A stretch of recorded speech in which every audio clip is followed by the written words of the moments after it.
So I am freaking hyped for next week's episode of Log Horizon.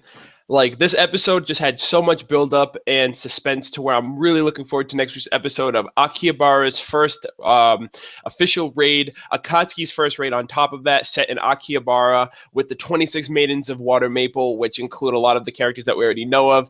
Princess Leonessa, where she's also deciding to step up to the plate and actually, give this whole thing a try of trying to be stronger. Along with her and Akatsuki, they had a little bonding moment. Henrietta, Marie, that female from DDD. So this raid is actually going to be pretty badass, and essentially the cliffhanger they left us off with is essentially the rematch of Akatsuki going up against that samurai, and there's a lot to be desired, a lot of things I'm looking forward to, and Akatsuki's just going ham. She's getting so much great development over these last two episodes, especially with the next episode from the preview of what we can look forward to. So I'm just really glad that Akatsuki's just developing and fleshing out a lot more with Naotsugu, Shiro, and no one there to help her out, for her to just learn and do it herself. So from there, starting off, I want to mention that I have again been on the money when it comes to my predictions and theories regarding things to look forward to, or foresights, or any of the context clues regarding the flavor text. Now, last week I mentioned that the flavor texts were going to be a bit more important in this episode in regards to the preview that they left us off with this samurai person of the land becoming a monster. And I mentioned that maybe it's because that katana that he had, how it gave an ominous glow when he used it. If it was kind of like a cursed weapon, or the more he used it, the more, rageful he gets. And in a sense, I was kind of right.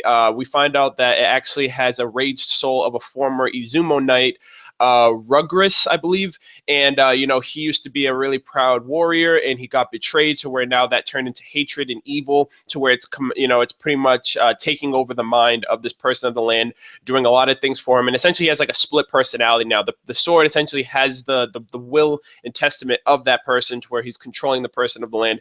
And personally, I'm wondering if this was ever a plan for this person of the land, because if you think about it, prior to him getting that katana, what was his plans? Was he trying to do anything shady in Akihabara prior to getting that katana, to where now is it foiling his plans? Did things go a different route? And on top of that, you also have to look at Akatsuki essentially dodging a bullet, because up until now, she also wanted to purchase that katana.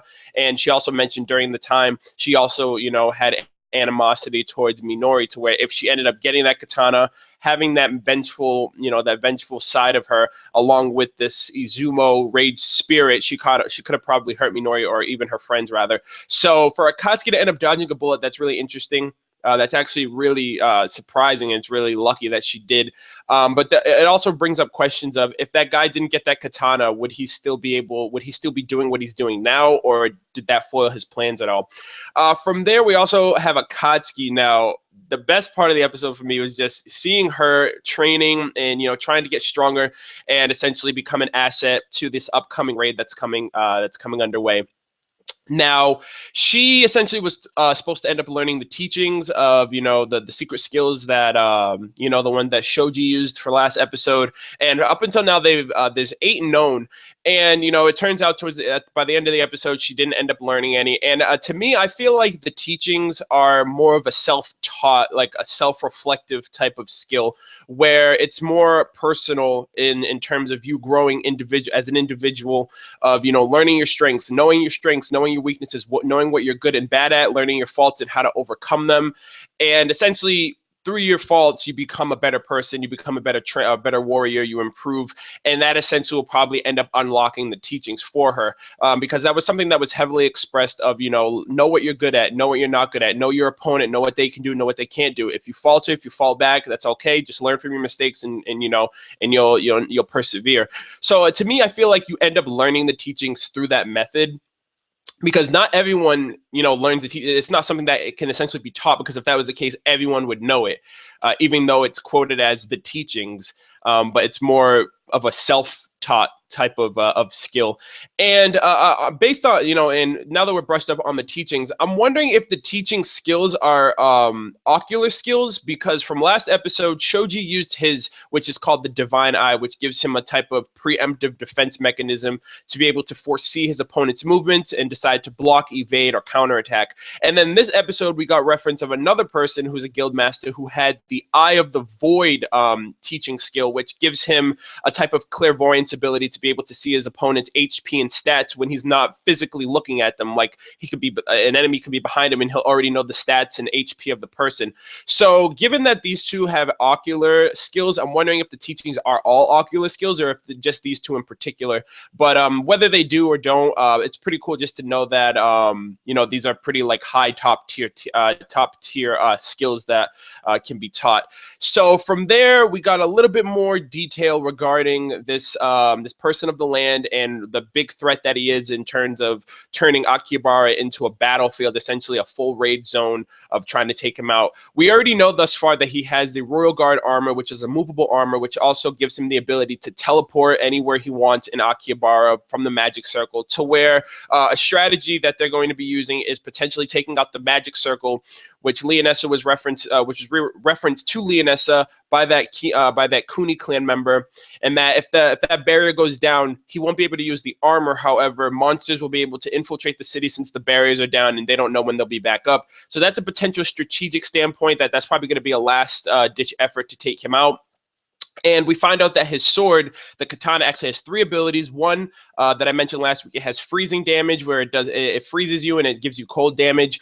It buffs the opponent. It buffs whatever the user. So that samurai dude gets a buff for every person within a 50-meter radius. So if he's versing one person, it's a lot easier for that person to deal with him. But if you have 10 people, he gets buffed for all 10 of those people. And the Maidens of Watermaple are 26 strong. So, and on top of that, the third effect is that it buffs his health as well. So his health, his maximum health increases as well. So that means that you know, their strategy has to be more on a spread out manner, not necessarily 26v1. It's going to be 26v1, but it's going to be in set intervals where everyone's spread out along the city. So if he tries to make escapes, they can take him out on a 2v1 and slowly but surely cut his life away, dwindle him down. And I feel like that's the strategy that they're going to take, because if they end up versing him 26v1 on top of the fact that he already has the magic circle buff for his armor, if they end up taking that down, he's still going to be formidable.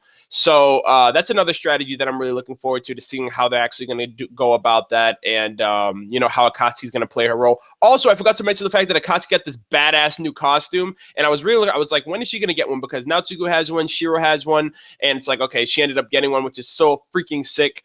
But yeah, like, I'm just so hyped. And then the preview for the next episode, there's going to be a little bit of preview spoilers. If you guys don't watch the previews, then you guys can like jump up like a minute or two. But I'm just going to quickly touch on this of basically the shopkeeper girl who was showcased, you know, in this episode again from the last time when Akatsuki was in her store. Basically, she was looking at the second katana that was paired up with the first katana that person of the land ended up taking. And I feel like that katana is going to come into play alongside with the preview, because from the flavor text that it showed, the sword's ability has the ability to rust any armor that it comes in contact with, like if you're fighting, and that any sword that it clashes with, it ends up dulling the sword. And those two things right there can neutralize this person of the land who has the movable armor. So if you cut off the armor, it'll rust it and probably wear off its effect. And then the katana that has all those buff effects and all that, if she ends up, you know, if that's used against it, it'll end up destroying the sword and dulling it to where it's not going to do as much damage. Now, I feel like from the preview, it seems like Akatsuki's going to end up getting that sword. She's going to be down on her luck. She's probably going to be, you know, at her wit's end.